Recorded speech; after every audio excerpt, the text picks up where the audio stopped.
Ads లేకుండా latest episode చూడండి. మీ అత్తయ్య ఆ విషయాన్ని బలంగా నమ్మిందే. ఎట్టి పరిస్థితుల్లో వసు పిల్లల్ని కనకూడదని గట్టిగా తీర్మానించుకుంది. మీరు నా టైం వేస్ట్ చేయాలని డిసైడ్ అయ్యారా ఏంటి? గుడ్ న్యూస్ అంటూ పాచిపోయిన కుళ్ళు కంపు కొడుతున్న వార్తలు చెప్తారేంటి? బా, అన్నిటికీ తొందరే నీకు.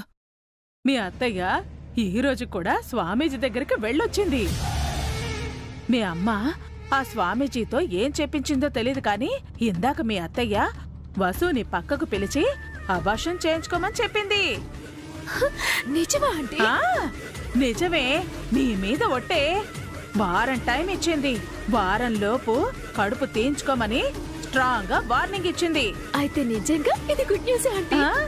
మరి వసుకేముంది? ఏముంది, ఏడుపొక్కటే తక్కువ దానికి.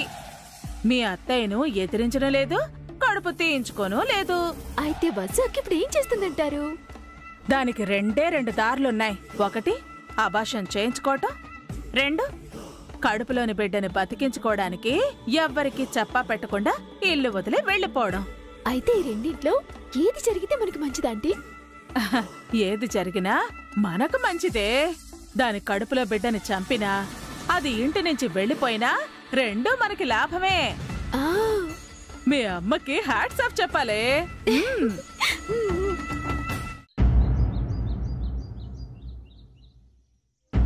అభిరామ్ గారు, అభిరామ్ గారు. మీరా సార్? రండి రండి, కూర్చోండి. కాల్ చేస్తే నేనే వచ్చేవాను కదా. కూర్చోండి సార్. పర్వాలేదు.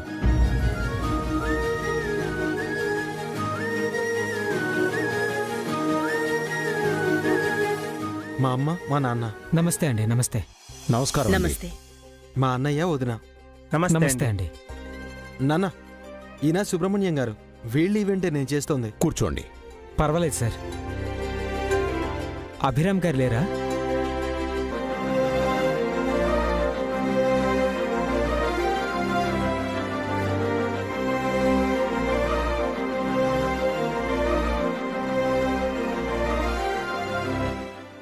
Hi sir. ఫైన్. కూర్చోండి. పర్లేదు సార్. ఏంటిలా వచ్చారు? మిమ్మల్ని కాదని మీ తమ్ముడు గారికి మా ఈవెంట్ అప్పగించినందుకు బుద్ధొచ్చింది సార్.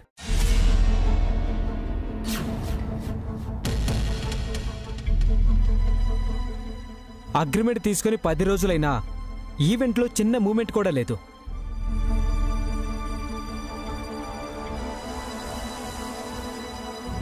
అదేం లేదు సార్, మీరు చెప్పిన టైంకి ఈవెంట్ చేసేస్తాను. ఎలా చేస్తావు బాబు? ఇప్పటి వరకు వర్కే స్టార్ట్ చేయలేదు. ఎల్లుండే ఈవెంట్. నేను నమ్ముకుంటే నేను నిండా మునిగిపోతాను. అది కాదు సార్, నేను చేయగలుగుతాను. ఇదంతా కాదు అభిరామ్ గారు. అంత పెద్ద ఈవెంట్ చేయటం మీ తమ్ముడు వల్ల కాదు. దయచేసి ఈ ఈవెంట్ మీరే.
వెల్ డన్ అభిరామ్ గారు.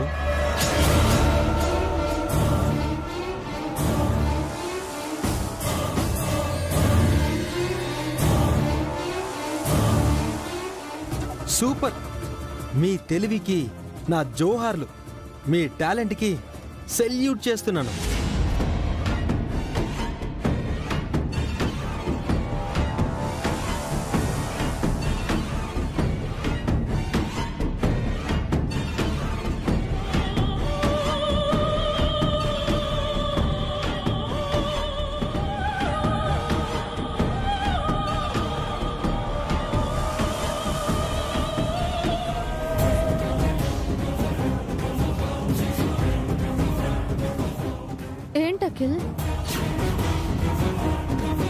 మీ అన్నయ్యని పేరు పెట్టి పిలుస్తున్నావు?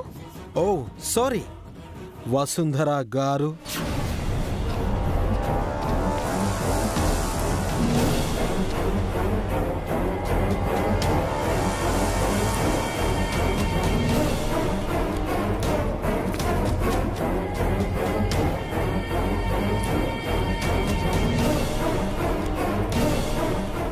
ఈ అన్నయ్య మా అన్నయ్యేనా? మీరు నా వదినేనా?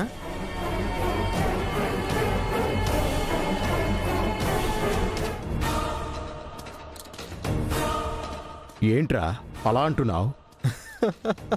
ఇంకేమనాలి నాన్న, నేను సొంతంగా పనిచేసి డబ్బులు గుర్తింపు సంపాదించమని చెప్పింది ఇదిగో ఈవిడే, ఈ మేడం గారే. ఈవెంట్ చేస్తానని డబ్బులు ఇవ్వమంటుంటే వద్దు అని అడ్డు చెప్పింది కూడా ఈవిడే.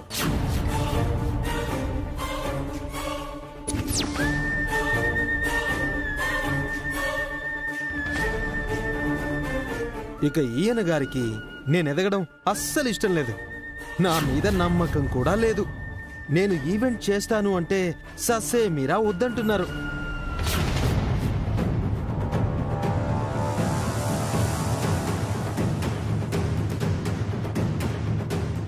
ఓకే, వీళ్ళు హెల్ప్ చేయకపోతే నేను సొంతంగా ట్రై చేద్దామని ఈ ఇంటిని తాకట్టు పెట్టి అప్పుగా డబ్బులు తీసుకుంటామంటే మీరు మీరు మీరు కూడా మీరు కూడా ఏ ఒక్కరూ కూడా సైన్ చేయము అన్నారు.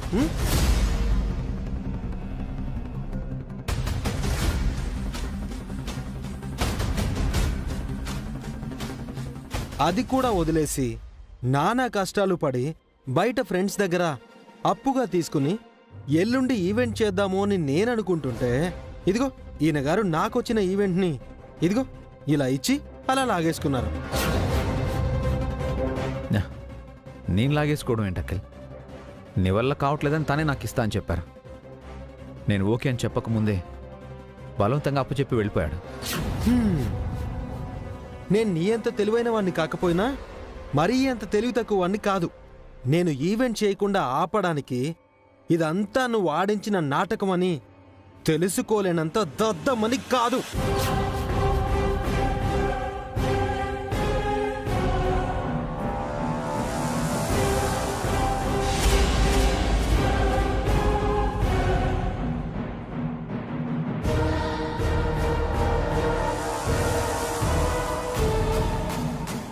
నాటకం ఏంటి అఖిల్? అంత అవసరం మీ అన్నయ్యకేంటి? ఎందుకంటే నేను ఎదగడం మీకు ఇష్టం లేదు కదా వదినా. ఆయన గారి నాటకంలో మీ స్క్రీన్ ప్లే కూడా ఉందని నాకు తెలుసు. మీ ఇద్దరూ కలిసి నాపై భారీ కుట్ర చేశారు.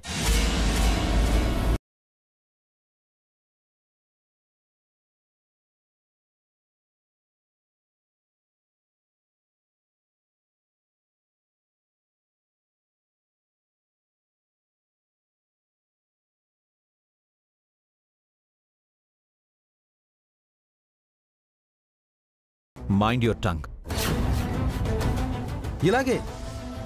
ఇలాగే నా నోరుని కట్టేయాలనుకున్నారు కదా.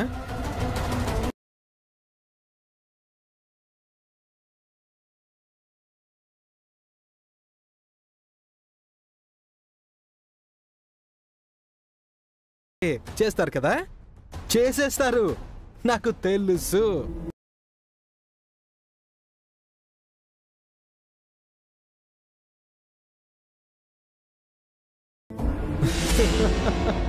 అలా అనుకునే నేను మోసపోయాను.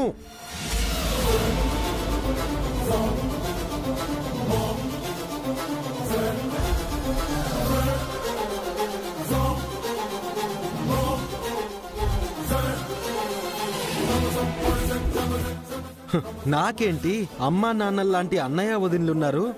నా బాగోగుల గురించి, బతుకు గురించి, భవిష్యత్తు గురించి వాళ్లే చూసుకుంటారు అని అపోహపడ్డాను. నిజంగానే మీరు నా మంచే కోరతారని అపార్థం చేసుకున్నాను వదినా. కానీ ఇప్పుడిప్పుడే అసలు విషయాలు, మీలోని విషయాలు తెలుస్తున్నాయి. లేదఖిల్, అభి వసు అలాంటి వాళ్ళు కాదు. నీకు అనుభవం లేదని, ఒకేసారి అంత పెద్ద ఈవెంట్ చేస్తే నష్టపోతావని, మెల్లగా నువ్వు ఒక్కొక్క మెట్టు ఎక్కాలని వాళ్ళు అనుకున్నారు.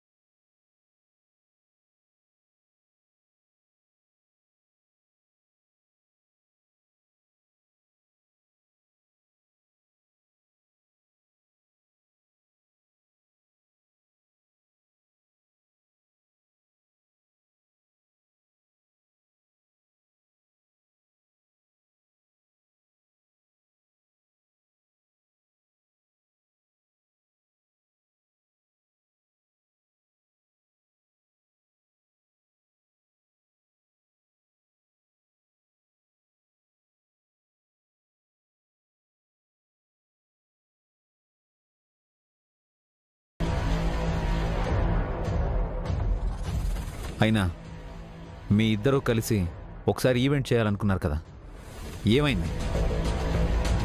హారిక వల్ల 50 లక్షల లాస్ వచ్చింది. ఆ విషయం తెలిసే మాట్లాడుతున్నారా?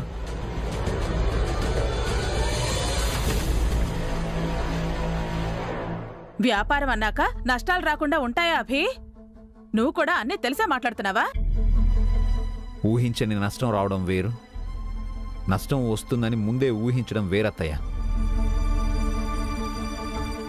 పిల్ల కాలువలో ఈత నేర్చుకోవాలి గాని ఒకేసారి సముద్రంలో ఈదుతాను అంటే మునిగిపోతాం.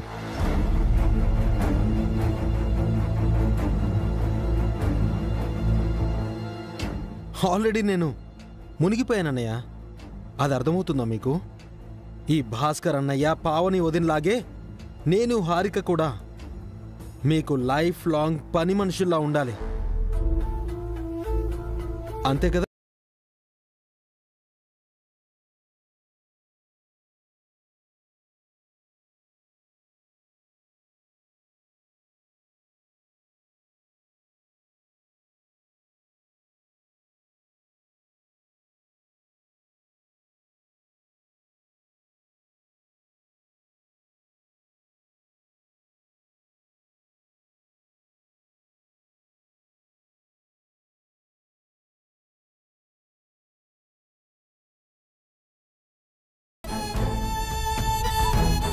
మీరు మా ఇంటికొచ్చాక మారిపోయాడు.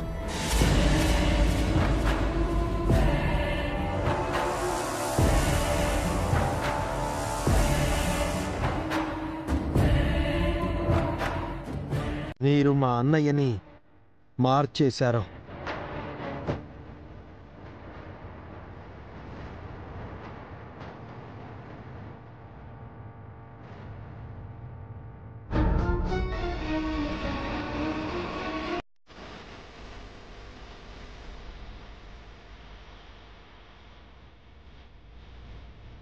ఇప్పుడు మా సొంత అన్నయ్య అవునో కాదు అని డౌట్ వస్తుంది. అఖిల్ అఖిల్ అఖిల్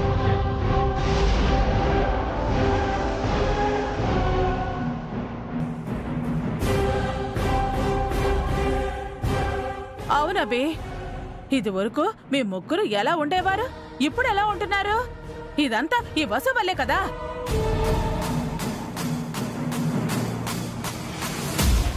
ఆపు సుమంగళి, వాడేం మారలేదు. నువ్వు అనవసరంగా లేనిపోనివి చెప్పకు. ఎందుకు మారలేదు నాన్న? మీ తర్వాత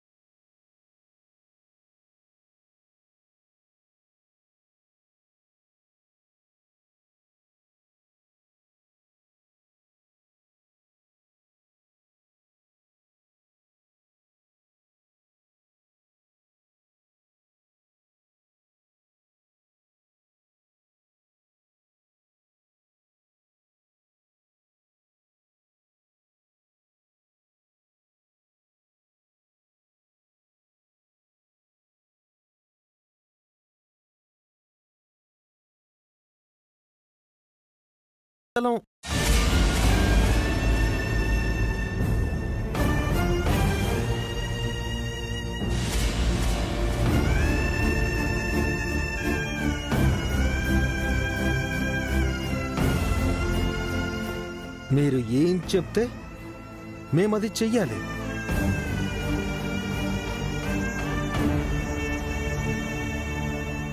ఏంట్రా అఖిల్, ఇది మనిల్లేనా? నువ్వేం మాట్లాడుతున్నావు? ఎవరి మీదరా నిందలు వేస్తున్నావు? పచ్చి నిజాలే నిందలు అంటే నేనేం చేయలేనన్నా. నా గురించి మాట్లాడడానికి, ఆలోచించడానికి నా భార్య తప్ప ఈ ఇంట్లో ఇంకెవ్వరూ లేరు. నాకు అర్థమైంది. ఆఖరికి మీరు, అమ్మ కూడా మా వైపు లేరు. అవునండి, మనం ఒంటరి వాళ్ళం అయిపోయాం. అయిన వాళ్ళ మధ్య అనాథలమయ్యాం. ఇంతకు ముందు నాకు అర్థం కాలేదు హారిక. ఇప్పుడు అర్థమైనా చేయడానికి ఏమీ లేదు. నేను కూడా భాస్కర్ అనేలాగే మిగిలిపోతాను, అంతే. Stop it Akhil. మాట్లాడింది చాలు. నీది బాధో లేక కోపమో నాకు అర్థం కావడం లేదు. నీకొక్కటే చెప్తున్నాను, నేను మీకు బాసుని కాదు, మీరు నాకు బానిసలు కాదు. మీరేంటో మీరే ఆలోచించుకోండి. అప్పుడే నేనేంటో మీకు అర్థమవుతుంది.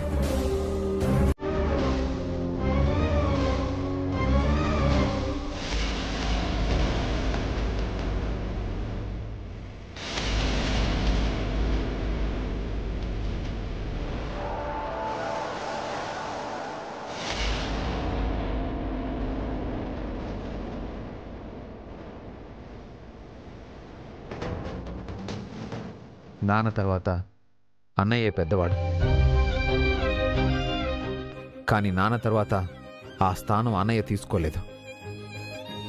నేను కావాలని ఆ స్థానంలోకి రాలేదు. పరిస్థితుల కారణం వలన నేను రావాల్సి వచ్చింది. ఈ స్థాయిలోనే ఉండిపోవాలని నేను కోరుకోవడం లేదు.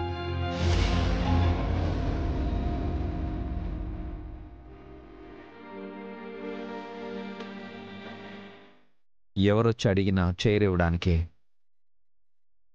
నేను సిద్ధంగా ఉన్నాను.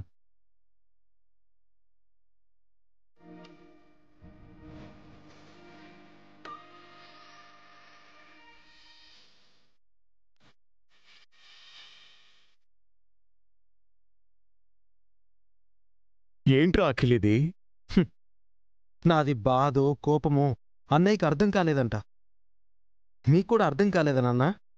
ఇంత చిన్న విషయానికి అంత పెద్ద పెద్ద మాటలెందుకురా? చిన్నవాణ్ణి కదమ్మా. అన్నీ పెద్దగానే కనిపిస్తాయి. మీ పెద్దవాళ్ళకే నా బాధలు చిన్నగా కనిపిస్తాయి.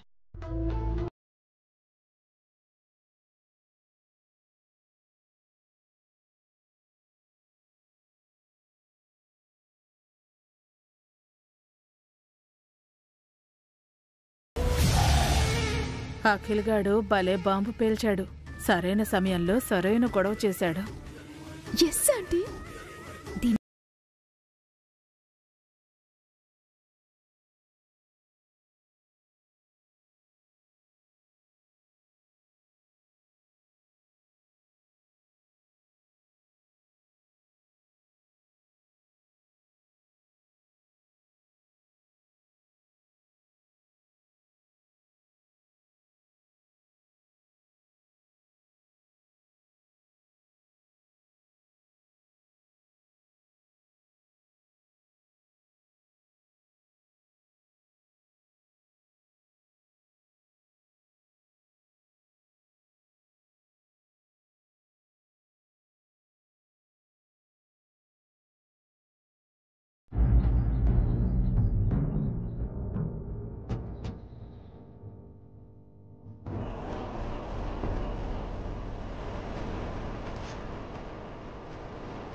ఏంటండి, అఖిల్ మాటలకి ఫీల్ అవుతున్నారా?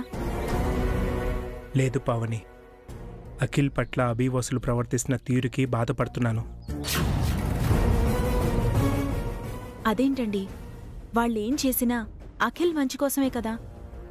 అభివసులు నిజంగా అఖిల్ మంచి కోరితే వాడి చెయ్యి వదిలిపెట్టాలి, వాడిని సొంతంగా ఎదగనివ్వాలి. ఎంకరేజ్ చేయాలి. అలా కాకుండా వాడిని ఈవెంట్ చేయొద్దు అంటున్నారు, డబ్బులు ఇవ్వమంటున్నారు. ఇప్పుడు వాడికి వచ్చిన ఈవెంట్ని అభి తీసుకుంటున్నాడు. ఇదేనా మంచి అంటే?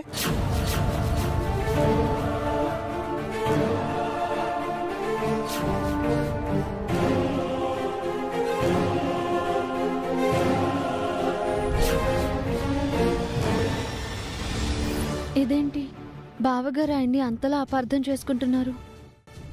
మీరు అభి వసూల్ని అపార్థం చేసుకుంటున్నారండి.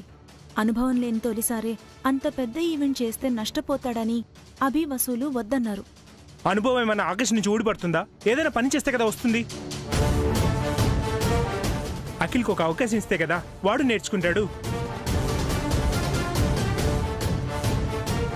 కరెక్టేనండి, కానీ ఒకేసారి 100 మెట్లు ఎక్కుతానంటే ఎలా? ఒక్కొక్క మెట్టు కదా ఎక్కాలి. అంత అవసరమేముంది పావని? అభి అఖిల్ వెనకుండి నడిపించచ్చు కదా. అఖిల్ వెన్ను తట్టడానికి అభికి మనసు ఒప్పట్లేదని నాకు అనిపిస్తుంది.